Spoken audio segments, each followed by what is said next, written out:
생각이 드는 거죠. 이게 꼭 해야 되나? 이런 고생을 내가 왜 하냐? 이러면서 올라가면서 출발할 때는 건강을 위해서 출발하는데 막상 올라가면요. 수십 번 그런 생각이 들어요. 이걸 올라가야 돼. 내가 왜 이런 고생을 해야 돼? 올라가면서. 그런 생각을 하면 더 발걸음이 또 무거워져요. 참 희한하죠. 그러면서 계속 올라갑니다. 정상에 섰을 때 그 기분은 이루 말할 수가 없죠. 그런 고민이 많이 되었을수록 정상에 섰을 때는 그 생각이 다릅니다. 기쁨이 다른 거죠. 우리 인생길이 그와 같다면 누가 도와줄 수 있는 게 아니에요. 결국 내 자신과의 싸움인데 이 싸움에서 계속 넘어지는 겁니다. 힘이 필요합니다. 우리 자신과의 싸움. 우리 가장 연약한 우리 자신과의 싸움. 그래서 요한복음에는 뭐라고 얘기했냐면 진리를 알지니 진리가 너희를 자유케 하리라. 무슨 말이냐? 다 얽히고 설켜 있기 때문에 이길 수가 없는데 진리 들어가면 이길 수 있다 그 얘기입니다. 진리 깨달음 해방받을 수 있다 그 얘기입니다. 그래서 내 환경이나 내 뜻이나 내 계획이나 내 고집이나 내 생각 이런 것들을 자꾸 버리는 게 이게 쉬운 일이 아니거든요. 습관 하나 버리는 게 얼마나 쉽지 않습니까? 버리는 거예요. 하나님 주신 힘을 가지고 위에서 주신 힘을 가지고. 그래서 내 자신을 주님께 맡긴다는 얘기는 보통 얘기가 아닙니다. 결국 싸움은 맡기는 싸움인데요. 그러니까 이런 처절한 싸움을 해야 되기 때문에 뭐가 필요하냐? 힘이 필요합니다. 권능이 필요합니다. 가장 연약한 나 자신과 싸워야 되기 때문에 아까 얘기했듯이 두 눈 없고 오른팔 없이 이 세상이 그냥 이게 정상적인 어떤 삶을 영위하기 위해서 얼마나 처절하게 몸부림치면서 도전했겠냐 말이에요. 영적인 상태가 우리 그와 같습니다. 그런데 대부분의 사람들은 이 싸움을 무시하거나 회피하거나 안 합니다. 그냥 사는 거죠. 물론 지금 현재 표면적으로는 별 문제가 없을지 모르겠지만 그 사람에게는 영적 성장 이런 건 없습니다. 항상 그 정도 상태예요. 항상. 그러니까 조금 자세하게 알면 알수록 내 자신과의 싸움이 얼마나 처절한지를 아셔야 됩니다. 그러니까 이 싸움을 해야 되니까 우리에게 뭐가 필요하냐? 권능이 필요하다니. 그것도 반드시 필요합니다. 두 번째는 사단입니다. 실제 눈에 보이지 않는 사단은 존재합니다. 잘 몰라서 그렇죠. 요즘에는 우리가 조금만 좀 정신 차려보면 사단이 얼마나 이렇게 세상을 떡주무르듯이 주무르고 있으며 우리 개인의 생각과 우리 후대를 얼마나 이렇게 장악하고 있는지를 조금만 생각해 보면요. 소름 끼칠 정도로 기가 막힙니다. 점점점 교회에서 우리 아이들이 사라지고 있습니다. 또 아이들에게 복음이 전달된다는 게 참 쉬운 일이 아닌 그런 시대가 되어버렸어요. 위기 시대입니다. 얼마나 사단이 눈에 보이지 않는 사단이 우리 개인을 공격할 뿐만 아니라 우리 후대와 할 수만 있다면 우리를 감싸고 있는 모든 곳에 총공격해서 도무지 영적인 성령 충만한 상태를 유지할 수 없을 정도로 공격하고 있는지를 모릅니다. 모르니까 계속 당하는 거죠. 그리고 요한복음 1장 12절, 마태복음 28장, 마가복음 1장, 요한일서 3장 8절, 요한복음 16장 24절 뿐만 아니라 성경의 많은 부분이 이런 영적 싸움을 얘기하고 있습니다. 사단과의 싸움을 얘기하고 있습니다. 계속 넘어지는 거예요. 그러니까 뭐 예를 들면 무당이라든지 아니면 노숙자라든지 정신병자들 그들에게만 역사하는 게 아닙니다. 실제 사단이 공격하는 가장 큰 공격이 간접 공격이에요. 간접 공격. 우리에게는 전혀 편하지 않게끔 있는지 없는지도 모르게끔 그렇게 역사하면서 우리 생각 속에 우리 감정 속에 자꾸만 불화살을 계속 쏘는 겁니다. 감지도 못하고 있는데 우리 감정을 충동질하게 만들고 아니면 우리 주위에 뭐 상사라든지 아니면 부부라든지 많은 사람들을 건드려서 영적인 생활하지 못하도록 만들고 오히려 불신자들을 막 이렇게 이 충동질 해가지고 복음 전하는 삶을 못 살도록 만들고 우리는 잘 모르고 있는데 우리 한 명 공격하기 위해서 사단이 공격하는 수법은요 다양합니다. 다양하고 치밀합니다. 그것도 굉장히 파괴적입니다. 모르고 있으면 100% 당할 수밖에 없도록. 원래 뭐 기업 간에도 서로 뭐 죽이기 위한 어떤 그런 싸움을 할 때는요 편하게 하면 안 되는 거거든요. 눈치채버리면 이미 끝나는 거니까. 다른 것도 마찬가지잖아요. 싸움은 원래 그런 것인데 사단이 그렇게 공격하면서 우리를 공격하고 있는데 우리는 못 모릅니다. 이게 계속 넘어지는 거죠. 깨닫게 되길 바랍니다. 혹시 저와 여러분들은 괜찮을지 모르겠지만 우리의 가정과 우리 후대와 그 다음에 정말 복음 몰라가지고 죽어가고 있는 우리 주위의 사람들이 거의 100% 지금 다 하고 있다고 해도 과언이 아닙니다. 말세 때는 이 사단이 더 강력하게 역사할 겁니다. 그래서 자주 영적인 싸움을 언급하고 있는 겁니다. 이 사단을 우리가 말이지 노래가 한다고 이길 수 있는 게 아닙니다. 머리 쓴다고 이길 수 있는 게 아니에요. 우리가 결단한다고 이길 수 있는 게 아닙니다. 결심한다고 이길 수 있는 게 아닙니다. 다 웃고 있어요. 우리가 많이 회의한다고 되는 게 아닙니다. 주의 성령의 충만을 받지 않고는 절대로 이 사단을 이길 수가 없고요. 하나님 주신 힘과 권능 아니면 절대로 이길 수가 없습니다. 굉장히 간단한 얘기인데요. 내 힘으로 할 수 없고 하나님 주신 힘으로만 가능하게 됩니다. 이게 내 생각인지 사단이 주는 생각인지 구분도 안 되고, 이게 내 의지인지 사단이 지금 충동질을 하는 건지도 구분이 안 되고, 내가 지금 하고 있는 것이 올바로 인도를 받는 것인지 아니면 사단이 인도를 받고 있는지도 구분이 안 될 정도이면서 그냥 막 열심히 하고 있는 겁니다. 어찌하겠습니까? 새벽 예배를 2시간씩 3시간씩 말이지 이렇게 드려야지 성이 풀린 어떤 권사님이 계시대요. 3시간씩 4시간씩 새벽 예배 드리고 가는데 자기 집 걸어가는 올라가는 그 거리 이 집 입구에 거지가 있더래요. 이 사람은 또 뭐 깨끗한 사람인 모양이라. 그래가지고 거지를 말이지 쫓아내는데 이 거지는 또 가만히 앉아 있다가 또 아줌마가 쫓아내니까 새벽 예배 서너 시간 드리고 가다가 거지하고 싸우고 기가 막히잖아요. 근데 그렇게 사는 사람들이 너무 많다는 얘기예요. 이게 무슨 인도를 받는 건지 어떻게 살고 있는지 전혀 몰라요. 주일날 예배를 드리는데 일주일 내도록 하나님 말씀이 생각이 안 납니다. 어떻게 합니까? 정말 하나님의 사람으로 살고 싶은데 평상시에 하루에 단 5분도 진정한 기도가 안 돼요. 그게 여러분의 의지, 여러분의 체질이라고 생각합니까? 그 배경에 흑암의 역사가 없다고 생각합니까? 어떻게 생각합니까? 신앙생활을 10수년 해왔고 수십 년을 신앙생활을 해왔는데도 불구하고 내 가슴에 하나님 말씀이 정말로 한 번이라도 제대로 내 가슴을 쳐본 적이 없다. 어느 정도는 내가 그냥 살고 있는데 이렇게 살면 안 되는구나. 이 정도의 깨달음이 뭔가 오는 적이 한 번도 없다. 이게 사단의 역사입니다. 눈에 안 보이게끔 정말 중요한 것만 다 막아버리는 거예요. 이게. 저는 알고 있습니다. 한 사람이 정말 하나님 앞에 엎드려서 성령 충만 받았을 때에 그 한 사람의 인생을 통해서 어떤 변화가 일어나는지 저는 알고 있어요. 우리 지난 주간에 수련회 때 우리 송 목사님 오셨잖아요.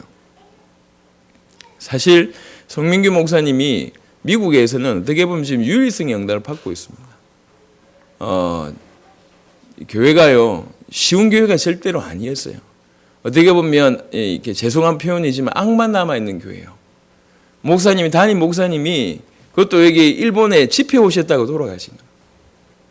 생각해 보세요. 담임 목사님이 다락방 집회 오셨다가 그 집회 현장에서 돌아가셔 버렸다니까요. 그 교회가 기가 막히죠. 그래가지고 그 교회가 담임 목사님 없이 3년을 버텼어요. 나갈 사람 다 나가고. 그러니까 거의 이제 보통 얘기가 아니죠, 그게. 목사님 없이 3년을. 그리고 목사님 가족 위주로 이제 교회가 이제 구성되어 있는데, 말할 수 없는 상처와 본부에서 돌보아주지 않는 여러 가지 이유, 많은 것들이 있겠죠. 그 바탕에 이 목사님이 가신 거예요, 우리 송 목사가. 그 분위기를 바꾼다는 게 보통 얘기가 아닙니다. 그리고 보통은 또 개척교회에서 성장한 얘기가 거의 없어요. 또 개척보다 더 힘든 그런 배경이었습니다. 거기 가서 이제 복음 전한 겁니다. 지난번에 가봤어요. 참 감사하게 흑인 중직자가 있더라고요. 그 다음에 중남미 사람들이 많이 오고 있어요. 이게 지금 다민족 중국인들도 있고요.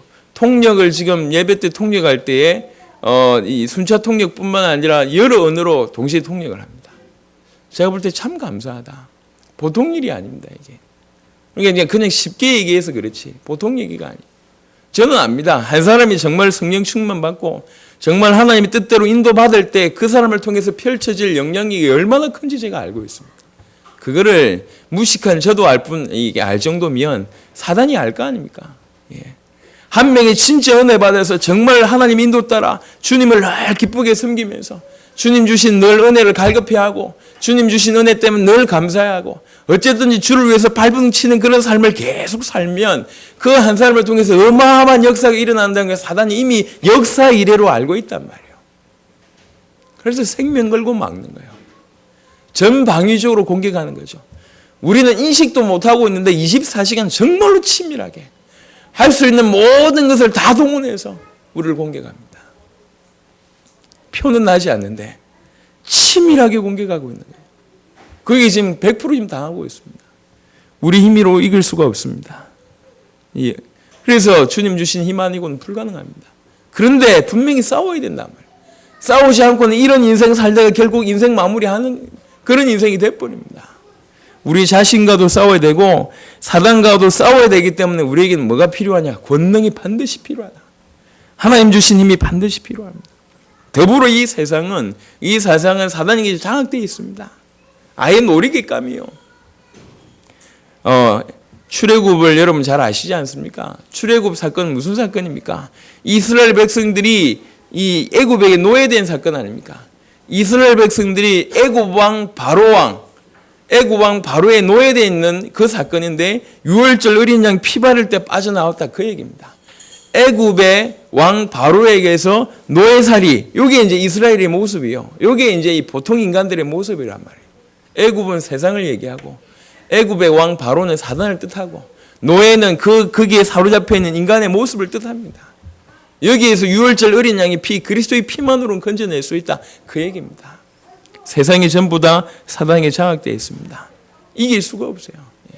성령 인도 받지 않고는 이길 수가 없습니다. 어떻게 해야 되겠습니까? 정말 주님 주신 힘이 필요합니다. 마치 뭐와 같냐? 이 세상과 싸운다는 말이 도대체 뭐와 같냐? 이렇게 좀 비교할 수가 있을 것 같아요. 맞는 비유인지 모르는 비유인지 뭐 틀린 비유인지는 잘 모르겠지만 여러분에게 조금 도움되는 예를 좀 드리면 캐나다가요. 우리나라는 사실은 이제 장애우들의 인권들이 그렇게 높지가 못합니다. 근데 장애우들의 이 인권이 가장 장애우들의 천국이라고 할 수 있는 나라가 캐나다입니다. 캐나다. 근데 캐나다에 한 수십 년 전에, 한 40년 전에 한 여인 때문에 장애우의 인권들이 그렇게 좀 바뀌면서 지금은 장애우의 천국이라고 얘기하는데 이 전체를 바꿨던 핵심적인 역할을 했던 분이 얼마 전에 돌아가셨는데 베릴 포트라는 여사입니다. 베릴 포트. 근데 이 사람의 얘기가 여튼 인생이 기가 막혀요. 나이 41 때 이제 가정에 이렇게 넉넉하지 못해가지고 이제 부업으로 일을 하다가 상자 접는 일을 하다가 이 셀로판지 위를 걸어가다 넘어져 버린 거라. 넘어졌는데 넘어지면서 무릎으로 이렇게 넘어지다 보니까 무릎 안쪽에 이제 이렇게 응열 현상이 생긴 거예요. 피가 고이는 현상이 생겼는데 이게 어떻게 좀 잘못돼 가지고요. 정맥에 염증이 생겼어요. 이게 심해져 가지고 결국 다리를 잘라내야 돼. 한쪽 다리를. 그래서 이제 이 다리 잘라내고 이렇게 병원 통원 치료하러 가다가 또 교통사고가 났어요. 그러니까 요거 때문에 통원 치료하러 가다가 교통사고 나는데 다른 쪽 다리가 잘라져 버렸어요. 기가 막히죠. 그러니까 결국 두 쪽 다리를 잘라 버렸어요. 그래서 병원에서 치료받고 있다가 또 이제 희한하죠. 이 의사의 실수로 이 세균이 감염이 돼 버려요. 그리고 결국 나중에는 오른팔도 잃어버렸고 오른쪽 눈도 잃어버렸어요. 그냥 셀로판지에 넘어졌을 뿐인데 일이 이제 이렇게 돼버린 거예요. 예. 나중에 양다리 다 잃어버렸고 오른팔 잃고 이게 지금 싫어합니다. 오른쪽 눈 잃고 이런 일이 돼버렸어요. 여러분 같으면 어떤 일이 벌어지겠습니까? 여러분 같으면 창창한 나이에 갑자기 부업하다가 셀로판지에 넘어진 일이 된 거예요. 계속 어려움이 한꺼번에 올라오는 거예요. 그 통원 치료하러 갔다가 교통사고 나가지고 다른 쪽 다리 잃어버리고 그래서 이것 때문에 치료하러 있다가 세균 감염돼가지고 오른팔 잃어버리고 오른 눈 잃어버리고 어떤 일이 벌어지겠어요? 그때 이 사람이 정상적인 사람으로 살다가 장애우가 딱 되다 보니까 장애우가 얼마나 세상에서 많은 편견을 겪고 있고 얼마나 어려운지를 알게 된 거예요. 그때부터 이 사람은 25년 동안 그 장애우의 인권을 위해서 싸우기 시작한 거예요. 세상의 악법과 싸우기 시작한 거예요. 그러니까 자기 몸 지금 돌봐야 되고 보통 사람들은 신세 한탄할 건데 그게 아니고 내가 지금 이렇게 된 이유가 있다. 이래가지고 죽는 날 동안 이 세상의 정상인들만 위해서 이렇게 포맷되어 있는 세상의 많은 악법들, 장애운들의 전혀 돌아보지 않은 악법들을 이제 이렇게 싸우기 시작. 이게 이제 어느 정도 생명 걸고 싸우기 시작했는지 이제 많은 이제 언론들에 이제 이렇게 동감하게 되면서 많은 법들이 바뀌면서 지금은 그 한 사람이 깃발 들었는데 지금은 캐나다가 장애의 이 천국이 됐다 이제 이렇게 얘기를 하고 있습니다. 생각해 보세요. 이 여사가 그 세상과 싸울 때 어느 정도로 싸웠겠습니까? 많은 사람들이 그 법을 고치기 위해서 생각이 동조될 그 시간이 보통 얘기가 아니잖아요. 그렇게 싸운 거예요. 결국 그래서 이 한 사람이 깃발 든 것 때문에 좋은 응답이 있었지만요. 우리가 세상과 싸운단 말이 이와 다르지 않을 겁니다. 얘가 맞는지 안 맞는지 모르겠지만 우리가 지금 영적으로 살아간다고 얘기할 때 전부 반대되는 법이요. 죄와 사망의 법이 우리를 두르고 있습니다. 흑암의 세력에 사로잡혀 있는 많은 사람들이 우리 전체를 두르고 있어요. 우리는 힘이 없습니다. 세상을 이길 수가 없어요. 그래서 힘이 필요합니다. 주님 주신 힘이 필요합니다. 정말 성령 인도받지 않고는 불가능하다. 세상과 더불어 싸워야 되고 내 자신과 더불어 싸워야 되고 사단과 싸워야 되기 때문에 우리에게 뭐가 필요하냐? 권능이 필요합니다. 힘이 필요합니다. 이게 절대적으로 필요합니다. 그래서 예수님께서 여러 번 얘기하셨습니다. 사도행전 1장 8절에 성령이 마시면 두 가지가 온다 그랬는데 성령이 마시면 제일 첫 번째 오는 게 권능이라고 얘기했어요. 그리고 증인 되리라 말씀하셨습니다. 그 말은 무슨 말이냐? 성령이 임하시자마자 권능이 온다는 얘기는 우리에게 꼭 이 힘이 필요하니까 이거부터 준다 그 얘기입니다. 예수님 내일 이제 새벽에 좀 얘기하겠지만 마태복음 10장, 누가복음 9장 이런데 예수님께서 제자들 파송하면서 반드시 얘기했습니다. 권능을 주셨어요. 필요하니까. 절대적으로 필요하니까. 그런데 이 세 가지 싸움에 지금 우리가 해야 될 싸움이고 사실상은 우리에게 이 힘이 이미 주어졌다라는 사실이에요. 우리가 해야 될 싸움을 잘 모르고 우리에게 있는 권능을 잘 모른다면 우리는 백전백패일 것입니다. 근데 오늘 이 시간 여러분 짧은 시간이지만 깊이 한번 새겨보세요.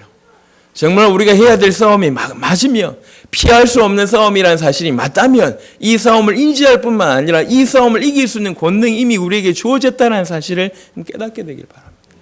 이제 그걸 사용해야 될 시간표가 왔단 말이에요. 이 하나님의 권능은 하나님의 자녀가 되어 원죄 해결되었을 때부터 이미 우리에게 주어졌습니다. 성령이 임한 바로 그 순간부터 이미 주어졌어요. 이 권능을 사용하지 못하도록 사단이 여러 가지 가라지진 뿌리고 있습니다. 그 중에 하나가 뭐냐? 자꾸 죄를 범하게 만드는 거예요. 사실상은요, 우리가 이 땅을 살아가면서 자범죄를 범하는 예들이 분명히 많을 겁니다. 문제는 지금 그게 아닙니다. 그 죄가 해결되었음에도 불구하고 문제는 그게 아니고 죄를 지었다는 이 양심의 가책들이 늘 있는 거예요, 이게. 죄의 가장 큰 특징이 뭡니까? 죄가 하는 가장 큰 일이 뭐죠? 그게 이사야 59장에 나타나 있습니다. 죄가 하는 역할은요, 하나님과 멀어지게 합니다. 분명히 멀어질 수가 없는데 마음이 멀어지고, 멀어질 수가 없는데 상태가 멀어진 상태예요. 주님으로부터 오시는 오는 그 힘을 사용하지 못하도록. 죄 자체는 어떻게 보면 해결되었지만, 죄를 지었다는 그 양심적인 가책이 또 하나님과 멀어지려고 하는 우리의 어떤 이 습관들, 창세기 3장의 기질을 자꾸 건드는 거죠. 사실은 죄 자체는 아무것도 아닌데 결국 이것 때문에 하나님과의 깊은 교제도 못할 뿐만 아니라 우리에게는 권능을 사용하지도 못하도록 이렇게 만드는 거예요. 아무것도 아닌 건데. 그래서 자범죄 해결할 때 능력이 나타나기 시작한다. 당연한 얘기입니다. 어떻게 보면 이것이 굉장한 장애고 방해물이기 때문에 이거 치워버리면 능력이 나타난다. 당연합니다. 가끔씩 이렇게 사람들이 연세 드신 분들이 이제 뭐 쓰러지는 경우들이 있어요. 이제 피가 통해야 되는데 혈관을 노폐물이 막아가지고 피가 안 통해가지고 막 이렇게 그게 혹시 심장 가까이든지 뇌 쪽이면 이게 큰일이거든요. 흘러가는 흐름을 그냥 노폐물 찌개기 막아버렸어요. 큰일 납니다. 이게 이제 생각하기도 싫은 일이 막 벌어지잖아요. 뇌 쪽에 혈관 쪽에 말이지 만약 피가 막혀버렸다 뭐 어떻게 합니까? 뇌사 상태죠. 그렇게 되는데 아무것도 아닌데 이제 그런 일이 벌어지는 겁니다. 그러니까 그 찌꺼기 자체는 아무것도 아니에요. 근데 그 찌꺼기가 무슨 역할을 하느냐 이게 큰 얘기입니다. 자범죄 사실은 저와 이름 짓는 죄 예수님께서 이미 다 해결하셨습니다. 하지만 그게 지금 무슨 역할을 하고 있는지는 아셔야 됩니다. 모든 하나님이 주님께서 위로부터 주시는 권능, 위로부터 주시는 힘 이걸 다 사용하지 못하도록 만들어버린 거예요. 또 그 노폐물 찌꺼기 없애버리면 당연히 하나님 권능 임하고 하나님 능력 임하는 건 당연하다. 고난과 핍박과 질병과 좌절 속에서 하나님의 계획을 발견하고 나의 삶에 하나님의 목적을 발견하고 내가 처한 곳에 하나님의 큰 뜻을 찾아내자. 이게 중요합니다. 왜 그러냐면 대부분요 눈앞에 보이는 것 때문에 우왕좌왕해버립니다. 그 속에 이면에 보이는 하나님의 능력, 하나님의 계획 발견해버리면 전혀 흔들리지 않고 계속 하나님의 권능이 나타납니다.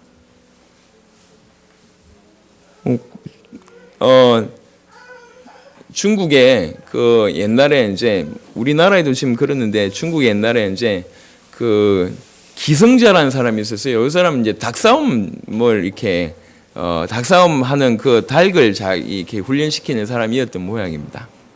근데 그 나라의 왕이 닭싸움을 또 좋아해요. 심심했나 봐. 그래가지고 기성자한테 이제 좀 싸움 닭을 제대로 좀 훈련시켜봐라 이러면서 아주 괜찮은 싸움 닭을 맡겼어요. 열흘쯤 지나가지고 물어본 거예요. 어떻게 좀 잘 훈련되고 있냐라고 얘기하니까 이 기성자라는 사람이 이렇게 얘기하면 지금은 그냥 공연히 뽐내면서 제 기운만 믿고 어스대기만 한다. 이래가지고 집니다. 열흘 후에 또 찾아갔대요. 왕이 직접 찾아가지고 이제 지금쯤 어떻게 됐냐 이렇게 물어보니까 그 다음 또 얘기합니다. 지금은 다른 닭을 보거나 그 울음소리를 듣기만 해도 당장 싸우려고 한다. 그런데 이래가지고 진다. 그리고 그러냐. 그래가지고 열흘 기다리다가 또 찾아갔어요. 지금쯤 어떻게 됐냐라고 얘기하니까 이제 지금은 아직도 다른 닭과 마주치면 여전히 성을 냅니다. 그러면 집니다. 이렇게 얘기한 거예요. 그러니까 왕이 이제 포기해버렸어. 도대체 언제냐? 막 포기해가지고 생각도 않고 있는 그 시간표에 이제 이 사람이 직접 닭을 데리고 이제 찾아온 거예요. 왕이야 이제 됐습니다. 상태가 어떤데 이제 됐냐 물어보니까 이 얘기를 합니다. 다른 닭이 지 앞에 와가지고 뭐 회를 치거나 아니면 기운차게 울어도 꼼짝 안 하고 넘넘하게 딱 서 있다. 마치 정물처럼 움직이지 않는 어떤 물체처럼 가만히 서 있다.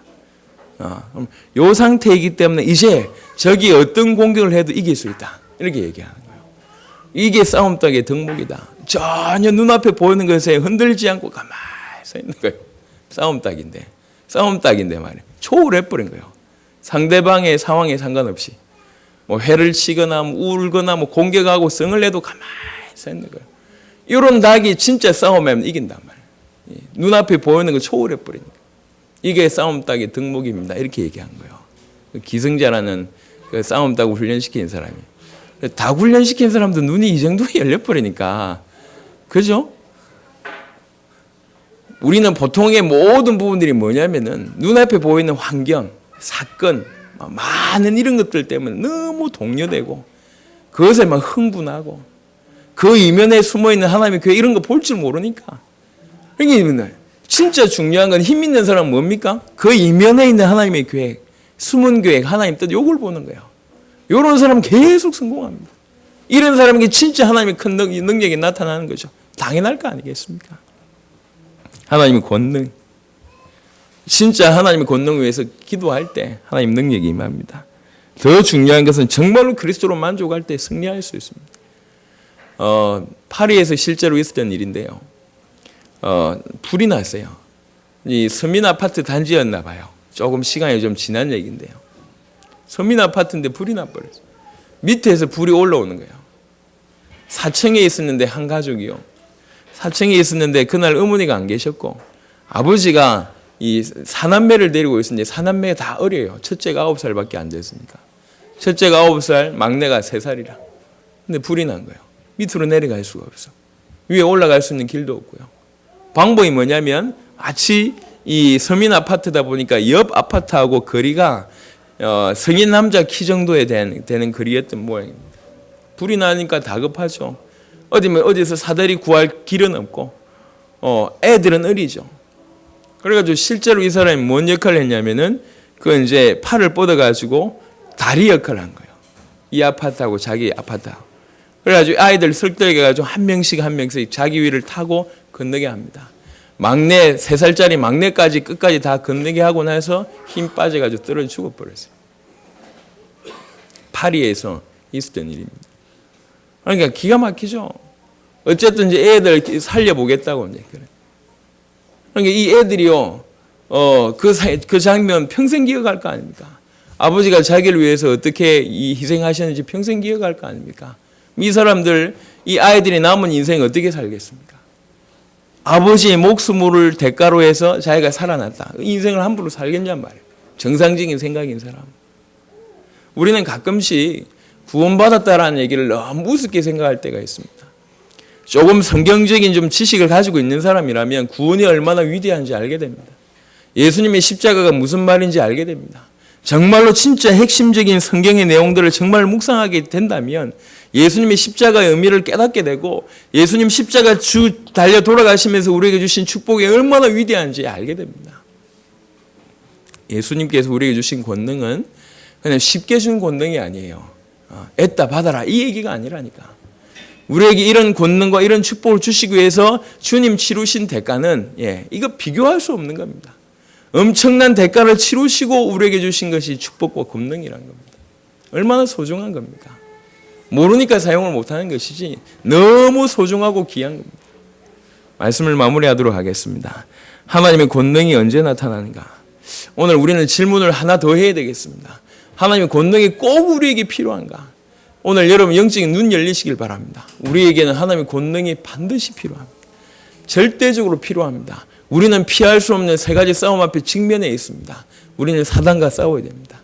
우리는 세상과 싸워야 됩니다. 우리는 나 자신과 싸워야 됩니다.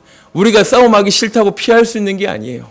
싸움하기 싫다고 그냥 가만히 있는다고 우리가 이길 수 있는 게 아닙니다. 그대로의 상태가 아닙니다. 우리가 싸움하지 않을지라도 저쪽에서 공격을 해옵니다. 그것도 24시간. 싸우려고 자세만 갖추면 이길 수 있는데 싸우지 않으면 100% 집니다. 우리는 지금까지 지고 있었어요. 싸움이 있는지도 모르고 있고 당하고 있었고 우리에게 싸울 수 있는 무기가 있는지 모르고 당하고 있었습니다. 그런데 싸움해야 될 것은 100% 사실이고 이길 수 있는 권능이 주어진 것도 사실입니다. 지금까지 우리는 몰라서 당했다. 깨닫지 못해서 넘어졌다. 이렇게 생각할 수 있습니다. 오늘 이 시간부터 여러분 깨닫게 되길 바랍니다. 사실은 주일날 예배 한번 드리는 거 너무 소중한 시간입니다. 남은 평생 저와 여러분들이 당대 세계복음 할 수밖에 없는 주역으로 응답을 받아야 되기 때문에 너무 소중하다. 오늘 짧은 시간이지만 하나님의 권능 여러분 가슴에 담으시길 바라고 여러분 자신과 싸우고 세상과 싸우고 사단과 싸워서 승리하게 되길 바라고 이 권능이 여러분 자범죄 해결하고 그 다음에 많은 부분이 흔들리지 않으면서 그 이면에 있는 하나님의 계획을 정말 보기 시작한다면 하나님의 권능이 여러분에게 샘솟듯이 나타날 것이며 그 하나님의 권능이 여러분 삶 속에서도 나타나게 될 줄 믿습니다. 싸우시길 바랍니다. 이기시길 바랍니다. 승리하신 여러분 되시기를 예수 이름으로 축원합니다. 살아계신 주님 감사합니다. 하나님 피할 수 없는 싸움이 직면해 있습니다. 깨닫게 하옵시고 또 이 싸움은 반드시 이길 수밖에 없는 싸움이라는 사실을 알게 하옵소서. 우리에게 주신 권능, 그리스도의 십자가의 피의 대가로 우리에게 주신 권능 이제 사용하여 하나님이 싸우고 또 이기는 승리하는 자가 될 수 있도록 역사하여 주옵소서. 하나님의 권능으로 완전 승리하는 귀중한 주의 백성들이 될 수 있도록 역사하여 주옵소서. 감사를 드렸고 살아계신 우리 주 예수 그리스도의 이름으로 기도드렸습니다. 아멘.